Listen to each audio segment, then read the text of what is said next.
As you know my story, I met someone when I was 25 years old. His name was Earl Schoaf, who dropped into my life at an extraordinary time. So key phrase, timing has a lot to do with it, and who knows, part of the mystery of time, the timing. Part of the timing one I just had that experience that I've shared in other seminars when the Girl Scout knocked on my door.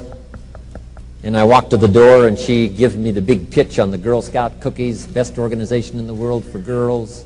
Got several flavors, time to buy the cookies, only $2.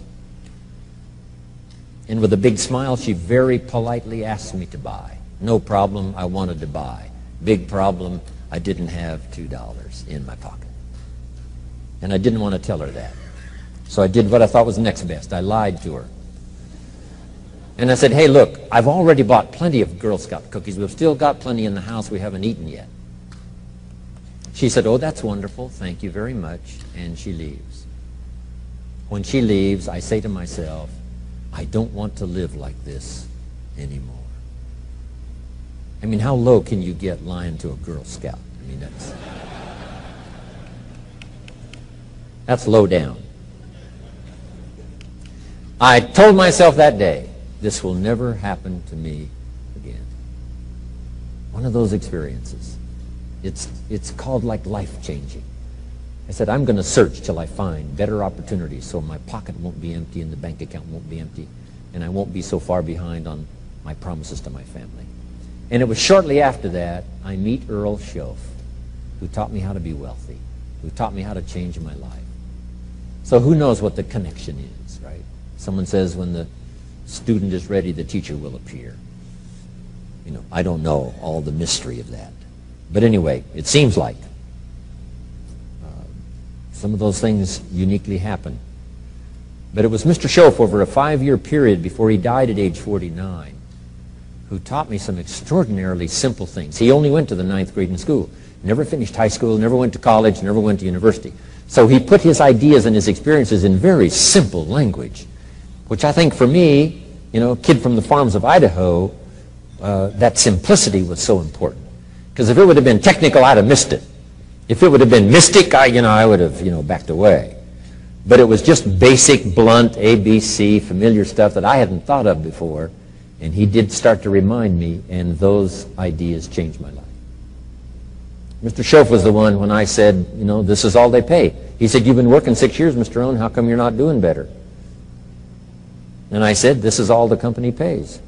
He says, well, that's not true. I said, no, this is my paycheck. This is all the company pays. He said, no, this is all the company pays you. I thought,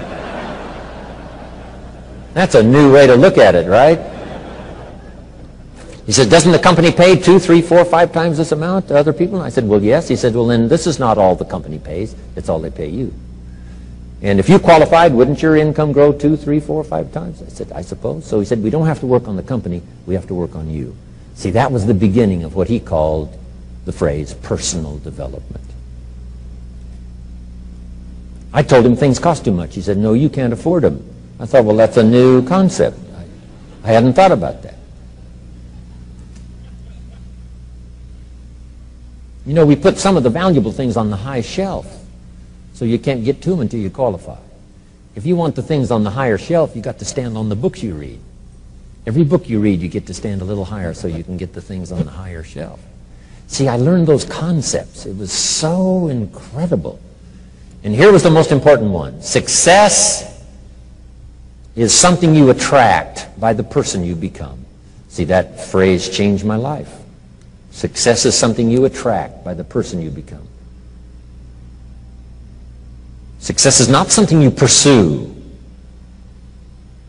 It's like chasing a butterfly. You can't quite catch it. Success is something you attract by becoming an attractive person. See, those were new concepts to me. I'm just working hard trying to make a living.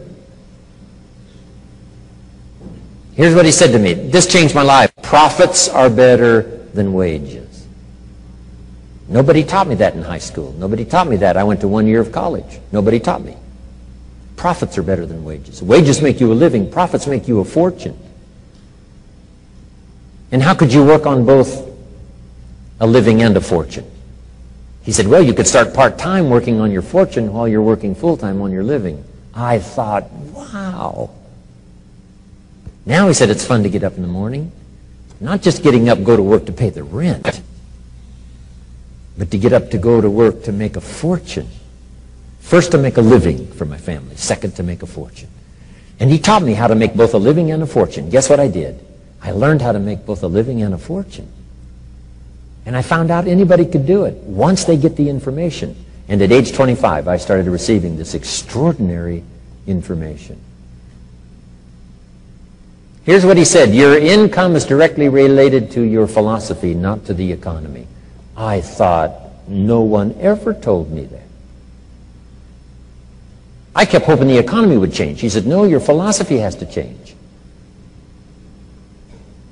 I assured him that I had my fingers crossed. He said, that won't help. Then what could I do to change my income and multiply it by 2, by 3, by 5, by 10, and then multiply it by 10 again? What could I do? And he started giving me the disciplines and the process of learning the skills to change my life. This was an extraordinary man. Those were extraordinary times for me. Life-changing in every manner that you can imagine. But very simple ABC concepts. Here's all I learned. Not to search for the exotic until you've discovered the basic.